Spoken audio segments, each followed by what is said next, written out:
To get started, go to the Build section from the left panel and click on Knowledge Base. Knowledge Base helps your AI agent answer questions using your own business content.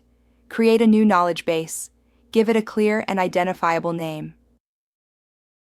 Now to start adding content, click Add Data Source. You can upload data using URLs, text, or files. For dynamic content, use a URL. Just paste the link you want your bot to learn from. You can exclude irrelevant URLs, set refetch frequency, and use advanced settings for better control.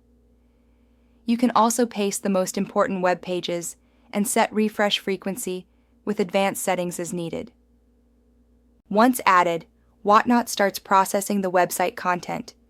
For more precision, manually add Q&As or relevant information using the text option, or upload documents like PDFs or docs using files.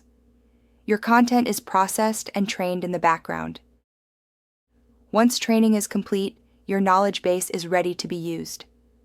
Before going live, test your bot by asking real questions to ensure the responses are accurate and helpful.